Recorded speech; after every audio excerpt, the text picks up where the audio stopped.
Hey everybody, Kelly Engineering here, and welcome to episode 43 of Journey Across the Void.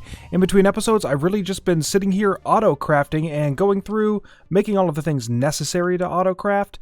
I changed this up a little bit because I didn't like the design before. Now it kind of looks like a stained glass window, and yeah, I really like the look of it. So I have no more of the 2x2s.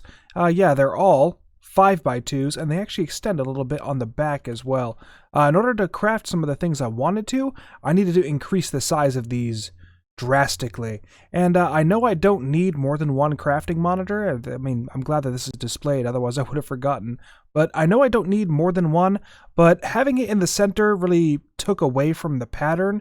So yeah, I have either 2 or 4 or 1 on some of these, and like on the outside or on the right side, I have the crafting monitor like facing this way, and then on this side, I have it facing that way, just to keep the pattern going. So I am very happy with that.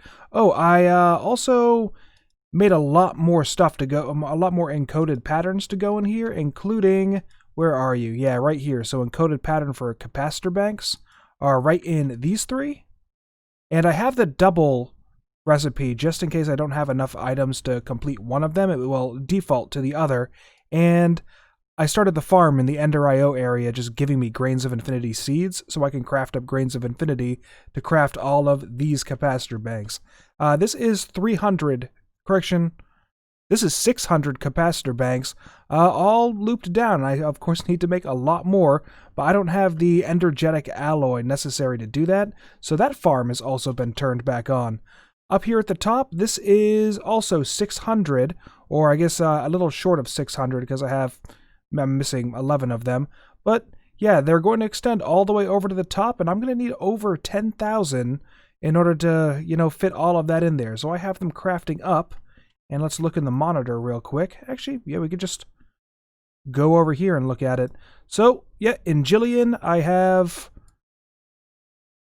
400 being crafted up. And it's just going through crafting up all of the necessary prerequisite parts before it crafts all of the solar panel 5s. So, yeah, it's been a very boring in-between episodes. I went down into the auto-crafting room and just set up for what we're going to be doing in today's episode. So I still love the look of this, like seeing the atrium come into view as you're going down the elevator. So yeah, I made a whole bunch of cryo-stabilized flux ducts, and they are all underneath the floor, and that's still making me wood planks. Ugh. Oh yeah, yeah, I have speed upgrades in these now, and I put 4 acceleration cards in the import bus that is connected to this because it took 4.5 hours initially to craft my first batch of solar panels because wood planks were definitely my bottleneck. So yeah, on both floors I have Fluix cable extended all the way, and it connects to this system, and then in the bottom I have the cryo-stabilized flux ducts where we're going to be placing all of our machines necessary for auto crafting. I'm not sure how I'm going to do it in the second floor, but I'm sure we'll figure it out as the episode goes on. So without any further ado, let's get to it. So Lucas Olson brought up a very good point, and I had a clip recorded for this in the last episode, but I didn't like how I explained it, so I'll try to do a better job now. He said that I do not require the item in order to, make the pattern for it, but as you just saw, I tried adding, I don't have any stone essence, and trying to move it in to make a pattern, it doesn't recognize, even though it is a crafting pattern. So let's see, what can I make here? Okay, sea lanterns. So I have all of the items necessary to make a sea lantern, therefore I can make this pattern. That's perfectly fine. However, say something that requires a sea lantern, like these growth crystals. You'll see that the sea lantern doesn't populate here. So if I go over to one of my interfaces, and let's put in the sea lantern recipe, and try to make the growth crystal one more time. You'll see that the sea lantern populated now because the interface recognizes that it can be crafted now that there's a crafting recipe added to the system. So yes, even though I do not have any sea lanterns in my crafting system, because I have something in the interface telling it that it can craft sea lanterns, it'll allow me to use the recipes to create further patterns. Now that is not the case if you have something in a processing pattern. So a processing pattern, you need to be very specific on what something is going to create. So let's see, if I try to type in like a sag mill, So in the sag mill, I can go over here, and if I want to throw in infinity dust blocks, there's no plus here to actually add it to the system. Therefore, I have to have the items in order to tell it, yes, I absolutely want what I just choose, infinity dust blocks. So yeah, one infinity dust block will make 9 infinity dust for me, so or grains of infinity. So yeah, processing patterns, that doesn't work regardless, and with the crafting patterns, it'll work so long as you have something in the interface telling it that, yes, you can craft it, therefore use it in a recipe. And that's really all I wanted to say about that. Thank you, Mike Olson, for making that comment. Like I said, I just wasn't happy with how I explained that in the last episode, so I removed that clip, and that one was done a heck of a lot better. Alright, so I am in my thermal room right now because all of these machines are going to get picked up, except for the power. I don't even know what I'm going to do with this power. Yeah, we are going to pick up every single one of these machines, and we're going to move them over to the new auto-crafting location. I need to make more of them, like I'm going to have more than one sawmill, more than one compactor, because there's a whole bunch of different augmentations that will get me the different plates, the different gears, all of that good stuff. Sorry if it looks a little choppy at that point. Down there's just a lot of stuff going down. That's why I don't hang out in the disk very often anymore. So, yeah, we are back here, and how are my autocrafting doing? Nice. Oh yeah, I forgot to mention it in between episodes, but I renamed every single one of these. So like this one is Samuel, and you have Trini. It just alternates between different names. So yeah, Ursula and Trini are definitely working their butts off. And what was I doing? Oh yeah, we're heading down here. So the first thing that we're going to need to do is place down our items. I want to have 6 of each of the pulverizer, compactor, and redstone furnace. I don't even know what I'm going to put in those interfaces right now, but I'm sure in the future I'm going to need them. So yeah, we're going to put them, yeah, right here. Oh, actually, I have an idea. Can I... I have never tried this before. I don't know whether or not... Oh, that is the wrong thing. I don't know whether or not I can attach these. I guess I technically can. Alright. So this is what I'm going to do to solve this ugliness problem that I was having last episode. Like, I don't like this bulge that's right here. I'd rather have the item just popped up on top of this. So let's throw in some cable facades, see whether or not that works. Oh, not cable facades, that's for the ME cables.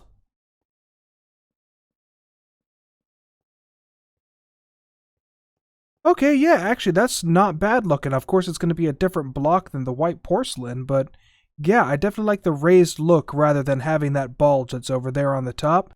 So that's how we're going to set everything up. And that's going to look a little something like this. Now, I made 4 new compactors, and of course, I don't have them upgraded, but these 6 compactors are specifically going to be for gears. I have a lot of gears. I think there's a total of 23 in the pack. Yeah, there's about 23 in the pack, and oh, I didn't even look up at these gears, so it's going to be a little bit more. Actually, they can't even go in the compactor, so it doesn't really matter. That can just be a crafting recipe. Anyway, so yeah, these 6 are going to be for gears only. I'm going to have 6 more compactors specifically for the plates because there are quite a bit of plates in the pack as well. Yeah, all of these plates right here, so I'm probably going to need more than 6 for the plates. The compactor by default deals with plates, and because I'm adding the, because I'm adding the gear working die to this, it's going to change it so it no longer makes plates, it will instead only make gears for me. So I have quite a bit of work to do, and now that I'm making these new thermal machines, I just realized that I am going to have to start auto-crafting the kits necessary to upgrade these things to Ender level, or Resonant level rather, so I'm going to go do that real quick. So I am getting my last gear in place right now, and that's going to be the Electrum before all of my autocrafting for the kits is complete. So got those 4 and got that one, and Electrum should be the last one that I need. Let's head back down into the crafting room to show you the little bit of progress that I've made. I have set up alloy smelters from Ender.io and all of the compactors that I'm going to need in this setting. So, I had to do a little bit of rearranging. You'll see that they're spaced out now. That's because I needed the import buses to be a part of the system, but by raising up the machines by 1 block, I cannot place a Fluix cable over here because that dynamic light interferes with it. So I figured this actually looks a little bit better. I'm going to have to make a lot of acceleration cards because I'm using 2 for, well, at least 1 for each machine. But that's fine. Yeah, I was going to use 1 for each machine anyway, so it's fine. But in the compactors, I am going to put in each of the gears. I'm going to leave these ones for now. Wait, why did that make a framed block? That should be a gear. Anyway, I have the gears in here, so let's open up my crafting terminal and type in kit. So making the resonant conversion kit, I just want to make 12 of them. Oh, and I need to make a silver gear, so I have 1 missing. But other than that, everything is all ready to create these. So I'm going to create them, upgrade all of these machines, continue making all of the gears, and throw them in there before we continue on. So all of the gears and all of the plates have been thrown into their respective interfaces, which means I can make them at any time. So let's get rid of all this. Yeah, every single one of the gear and every single one of the nickel. Oh wow, that's... Sorry, I'm saying what I'm looking at. Every single one of the gears, every single one of the plates. So in the interface, you'll see that I have alloy smelters with all of here, and then compactors have all of the gears. But all of the plates don't show up under the compactor name. Well, that's because I have the gear die in them, so the interface terminal views them as nothing. It recognizes that it can go into that machine, and it recognizes that it can make the plates using that machine, but because the gear die has fundamentally changed the fact that it is a compactor, then it just shows up as nothing in the interface terminal, and that's something to keep a mind of. So over here, we'll go inside, and you'll see that I have Fluix cables extending all the way down to the main room. I got rid of the quantum bridge that was connecting this area over to the main room because it was causing power problems for me. I tried setting it up so that this entire room was a subnetwork, but when this is a subnetwork and everything that is inside this room should be viewable and was viewable inside the main network room, I couldn't view any of the crafting materials of any of these machines. So I couldn't, say I wanted to craft the kits. When I chose kit, it wouldn't see that I need to make the bronze ingots in order to make those kits. Therefore, it had nothing to send to, and I couldn't complete that recipe. I tried doing the opposite and changing it so that the storage bus was on this side and the interface was on the network side. And that didn't help either. That just made this a standalone system instead of a subnetwork. And yeah, whenever I did that, I could see all of the crafting recipes from the main network room and from my ME terminal. But unfortunately, I was having all of the power problems associated with having this be a standalone network. So whenever I had my ME terminal open, it would just lose power randomly. So I decided to just eliminate the middleman, and I have extended these Fluix cables all the way up to the network room, and they're over here as well. They're a little difficult to see, but over here it extends all the way up, and it is sharing power. So this entire room is not a subnetwork, it is part of the main network room system. That's quite a distance to travel, but I haven't had any problems so far, as you just saw with me creating the kits, and that is how this room is going to be from now on. So I'm having a little bit of trouble with my ME system right now. I am in the main disk of the Triskelion, and I'm just waiting because probably in about, 15 seconds, I'm about to lose access to my entire ME system, except for the things that I can autocraft in the autocrafting room. It's really, yeah, there it goes. So these lava clay buckets are stored in the main system. These are the only things that remain.